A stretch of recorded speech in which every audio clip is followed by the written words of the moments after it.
આખા દિવસમાં આજે સમાચારનું કેન્દ્ર શું રહ્યું? સમાચારનું કેન્દ્ર હતું મેન2। સોશિયલ મીડિયા એક્સ પર આ ચારેય બાજુ ટ્રેન્ડ થઈ રહ્યું હતું। મેન2 એ મી2નું એક નવું વર્ઝન છે જે આપવામાં આવ્યું। મી2 જે સ્ત્રીઓ શોષણનો શિકાર બની હોય એમણે મી2, હું પણ આ શોષણનો શિકાર રહી છું જીવન દરમિયાન, એમણે આ ચળવળનો એ હિસ્સો બન્યા હતા। હવે મેન2 એટલે લખાઈ રહ્યું છે કેમ કે ભારતના પુરુષો કહી રહ્યા છે કે અમે પુરુષો છીએ અને આ દેશમાં અમને પણ જીવવાનો અધિકાર છે।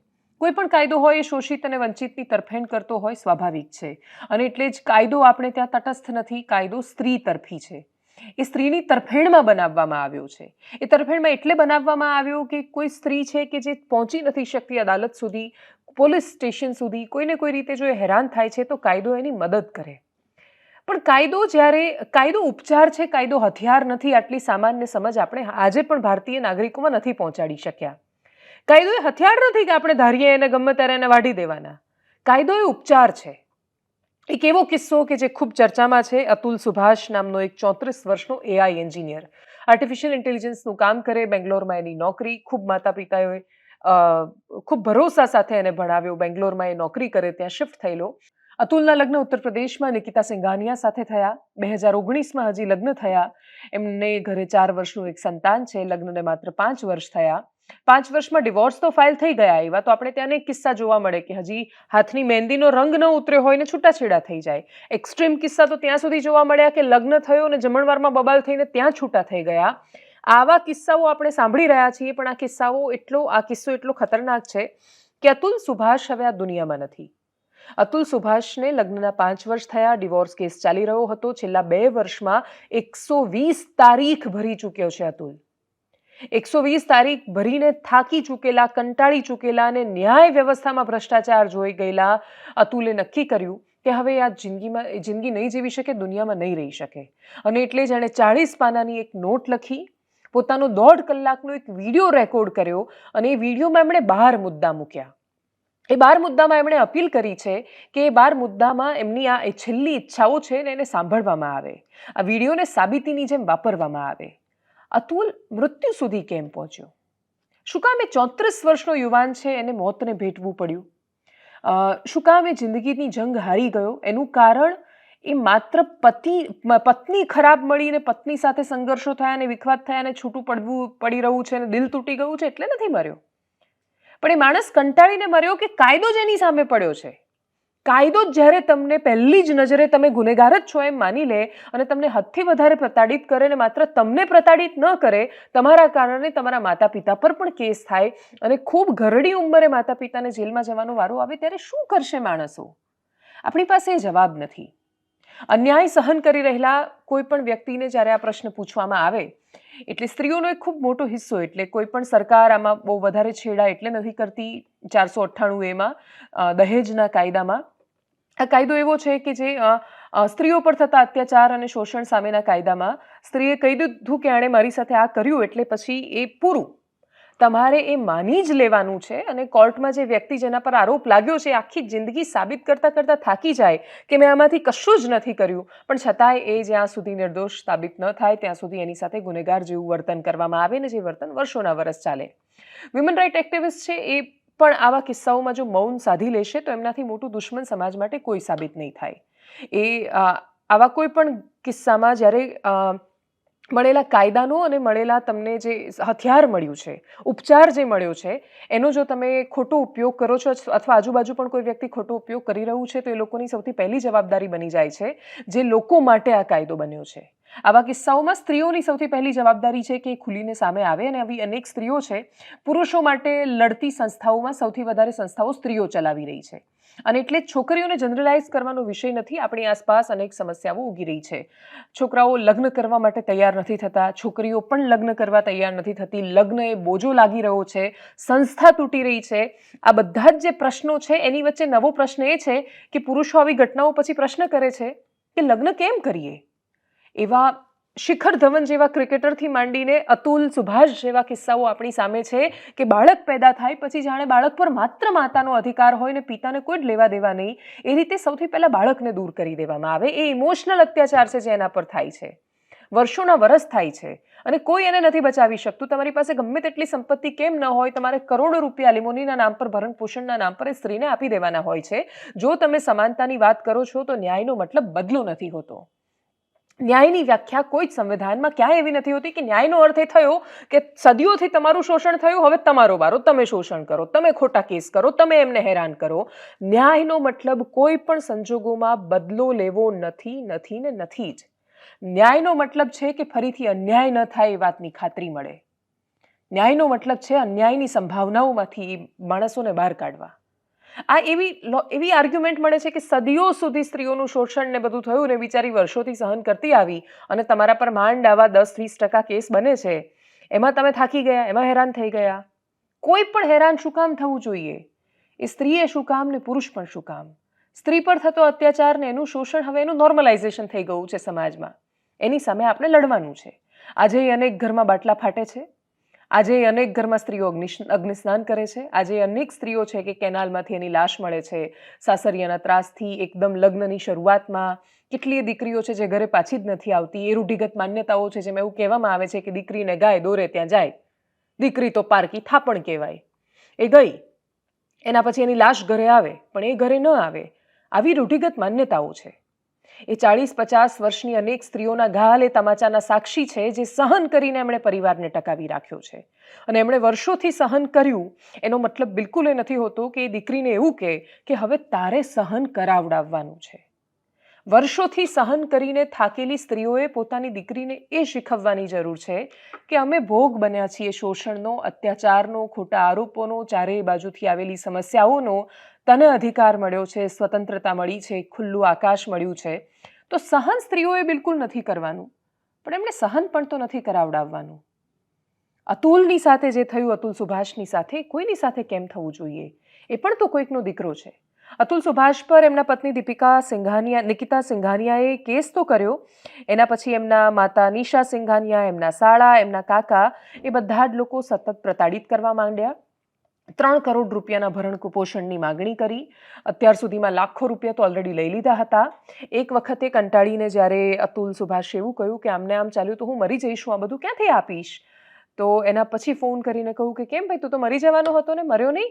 મરી જા તો મારે શાંતિ, તો તારામાંથી મને પૈસા મળશે, તારા મા બાપ મળશે તો એમાંથી એ પત્નીને એક ભાગ હોય તો એ ભાગ પણ મને મળશે. એક છોકરી પોતાનું ઘર છોડીને જાય. છોકરીઓ માટે આ બહુ મોટી સમસ્યા છે કે એમનું ઘર કયું?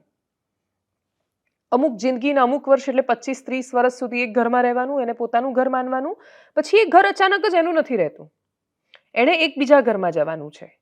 આપણે એ સંઘર્ષ હંમેશા જોયો, એ સ્ત્રીનો, એ દીકરીના સંઘર્ષ પર બહુ બધી વાર લખાયું પણ ખરું અને લોકો એના વિશે બોલ્યા પણ ખરા. એ પરિવારનો પણ તો એક સંઘર્ષ છે કે એક 25-30 વર્ષનું એક તૈયાર માણસ જેની સાથે એને કોઈ જ સંબંધ નથી, એ તમારા ઘરમાં આવે છે ને એને તમે એની ચાવી આપી રહ્યા છો, અથવા એને તમે બધું જે આપી રહ્યા છો કે નહીં આજથી આ ઘર તારું અને આ ઘરમાં તારે આ બધો જ વહીવટ અથવા વ્યવહાર કરવાનો છે. એ પણ તો એક સંઘર્ષ છે કે જે દરરોજ થતો હોય છે. લગ્ન વ્યવસ્થા વર્ષોથી કોમ્પ્રોમાઇઝીસ પર ટકેલી છે. બધું જ ફૂલ ગુલાબી ચિત્ર કોઈ લગ્નમાં ક્યારેય નથી હોતું. અને એટલે જ જો બધું જ ફૂલ ગુલાબી ચિત્ર હોત તો કોઈ પણ બાજુ થોડા ને થોડું બધાએ સહન કર્યું છે. સહન કરવાની એક સીમા હોય છે અને એ સીમા પતિ પત્નીએ જાતે નક્કી કરવાની હોય છે. આ પ્રશ્ન લગ્ન વ્યવસ્થા, પતિ પત્નીનો વ્યભિચાર, એમાં થતી સમસ્યાઓ, થતા ડિવોર્સિસ એનો નથી, પણ છૂટાછેડા તો બંનેના થઈ રહ્યા છે ને. તમે ભણેલા ગણેલા છો, તમે સક્ષમ છો, તમારી સાથે બધું જ છે જે પૂરતું છે, તો બાળક પર ખાલી સ્ત્રીનો અધિકાર શું કામ? પુરુષ જ માત્ર અપરાધી શું કામ?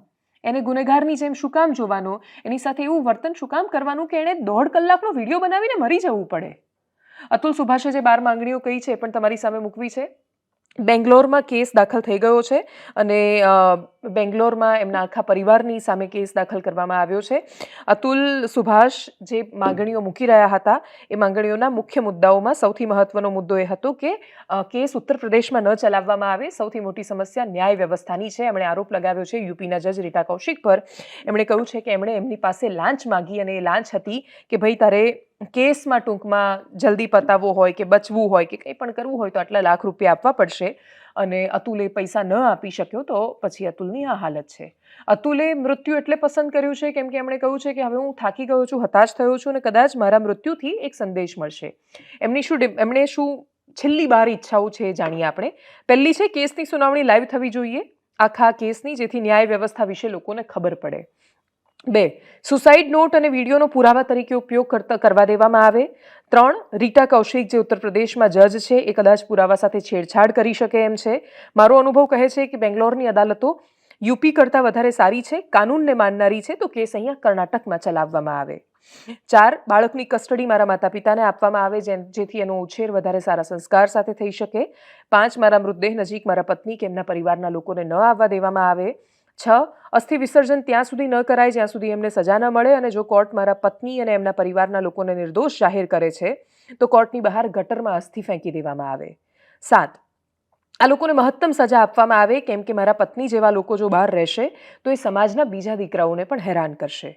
8, ન્યાય વ્યવસ્થા જાગે અને મારા ભાઈ અને માતા પિતાનું હેરેસમેન્ટ બંધ કરે. 9મી ઈચ્છા છે ગુનેગારોને સજા આપવામાં આવે અને એમની સાથે કોઈ જ પ્રકારનું નેગોસિએશન સોદો ન કરવામાં આવે. 10, મારા વાઈફ ઉર્ફ એમણે નાઈફ એટલે ચપ્પુ એવું લખેલું છે કે જો એ જાહેર ન કરે કે એમણે ખોટા કેસ કર્યા છે તો એને કેસ પાછો ખેંચવાની પરવાનગી પણ ન આપવામાં આવે.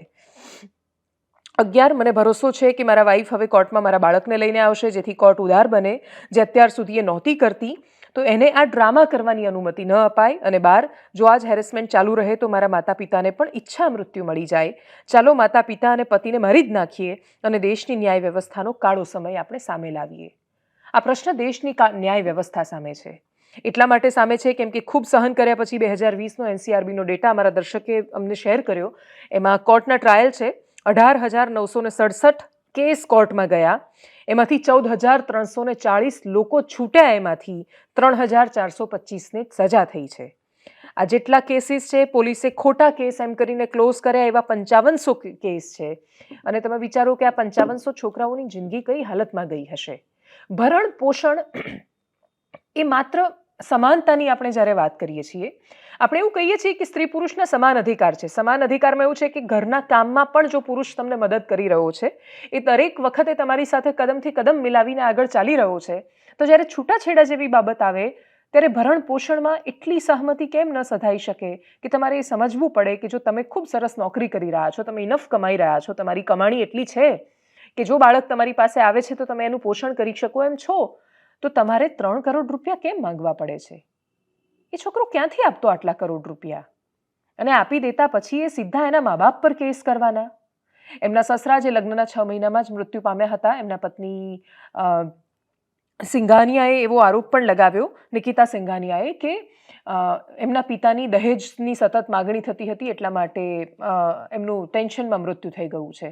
આવા આરોપ જ્યારે લાગે ત્યારે કેસ વધારે સ્ટ્રોંગ બની જતો હોય છે. ઉપરથી જજ પર જ્યારે લાંચ લેવાનો આરોપ લાગે ત્યારે ન્યાય વ્યવસ્થા પરથી ભરોસો ઉઠી જાય છે. આવા અનેક કિસ્સાઓ છે. ઉપરથી અત્યારે સમય આવ્યો કે પુરુષોને એવું શીખવીને એવી જનરેશન હવે આવી રહી છે કે જે સ્ત્રીનું સન્માન કરવાનું, આદર કરવાનું, એને સમાન માનવાની એ રીતે મોટી થઈ રહી છે. એ મોટા થઈ રહ્યા છે છોકરાઓ. અને છોકરાઓ મોટા થાય છે ત્યારે એવી છોકરીઓને સામે જુએ છે કે જે છોકરી સાથે લગ્ન થયા પછી એમને ખબર પડે છે કે છોકરી ચીટ કરી રહી છે એમને. જો માણસ સમાજ આખો પોલિગમી છે એટલે એમને એક કરતાં વધારે સ્ત્રીઓ પસંદ આવે છે પુરુષને, અને સ્ત્રીઓને એક કરતાં વધારે પુરુષ પસંદ આવે છે, તો પછી લગ્ન સંસ્થા ટકી નથી રહેવાની. વ્યભિચાર જો આટલો બધો ફેલાયેલો રહેશે તો એ લગ્ન સંસ્થા ટકી નથી રહેવાની. લોયલ્ટી, વફાદારીના આધાર પર લગ્નો ટકેલા હોય છે, ભરોસા પર લગ્નો ટકી જાય છે. અને વર્ષોથી આપણે એ ટકેલા લગ્નોને જોયા છે.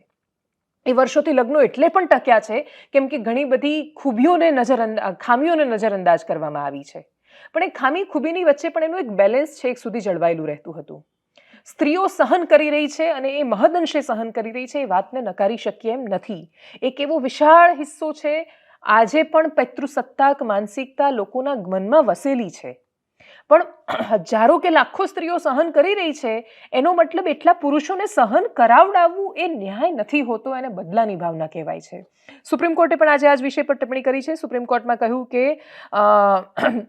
વિમન રાઇટ્સનો જે આપણો કાયદો છે 498A, એનો મિસયુઝ થઈ રહ્યો છે. કાયદો એ બદલો લેવાનું હથિયાર બની રહ્યો છે.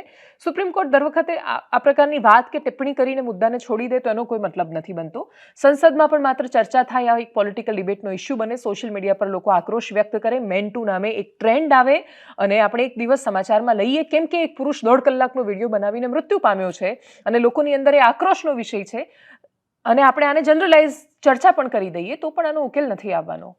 આનો ઉકેલ માત્ર ત્યારે આવશે કે જ્યારે એ સ્ત્રીઓ બોલતી થાય કે આ ખોટું થઈ રહ્યું છે.